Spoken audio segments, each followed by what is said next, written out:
یا به دا راته ووایه چې دا وطن به څنګه جوړېږي ستا نظر ستا عمر څو دی؟ وطن خو چې خدای څوک ومني امر یې ومني هغه ورځ وطن جوړ دی د ورور سره نه د دښمن سره د دښمن سره مقابله که تر هغه چې یا ته ورکېږي یا دی ورکېږي د ورور سره به حق منې د دښمن سره به جنګ کوې ماشاءالله وطن څه حال دی د وطن وطن خو تا یې وینې چې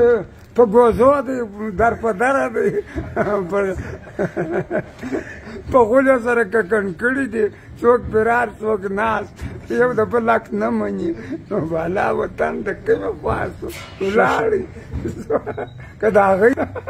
هغسې دی لکه کوم حاجي صاحب ښه ژوند په خیر دی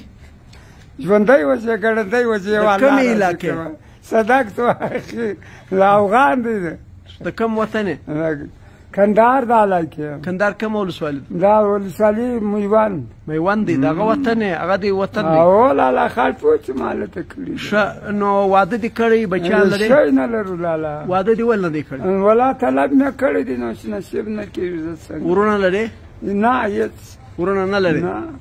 ښه نو واده ولې واده خو هر سړی د هر سړي ضرورت دی تا دا ضرورت ولې ضرورت خو دی خو نو چې ما مخکې درځي چې په زوره نه کېږي په طلب مې کړی دی د تا نیولې تر چمن تر لاهوره دی بولدکه نیولې تر هراته تر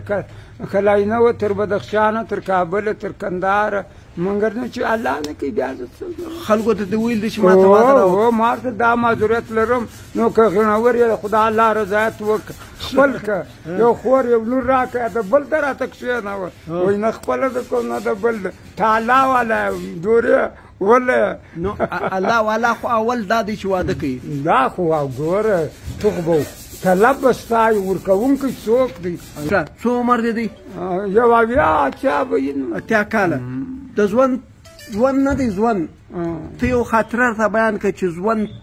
په دا خپل ژوند کې یو دی خاطره راته بیان کړه چې ستا نه هېرېږي ما دا خاطرې دي چې پر دې خدای زه مخلوق د کمبلې ولاړ کړی پر دې خدای زه مخلوق د پلیټه ولاړ کړی پر دې خدای زه مخلوق د دسترخوانه ولاړ کړی پر دې خدای زه مخلوق د څنګه ګوښه کړی یم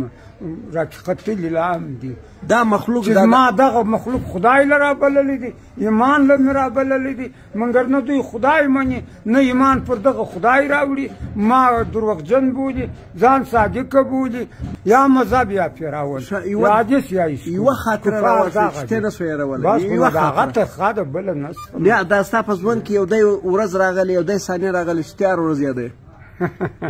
نو هره ورځ کوم تر دغه بالا ستړې ما ته هره ورځ ولاړه هره ورځ دا د خدای مخلوق چې ستا ورسره تعلق دی دا د خدای مخلوق ستا ورسره تعلق دی دې تا ته یو عزت او احترام درکړی دی ما درته وویل چې پر دغه خدای زما څه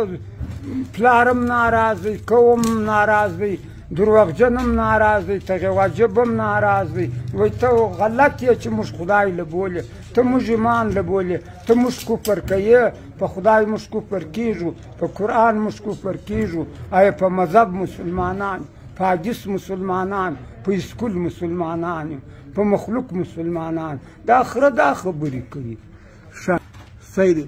بل دا دی چې ته و دا خلکو ته څه پیغام لرې زه دا خلکو ته دا پیغام لرم چې د ځان دوسته د الله دوست به د الله وبېرېږه د الله امر ومنه راسه رب راسه راضي که خدای یو که کتاب یو که زما ملګرتیا وکړه د الله امر دی قبول یې که چې تر ایمانه ورسېږي دی وایي یا مه مې رابوله دا زما تر وس تېره دا غول بابا کړي دي زه یې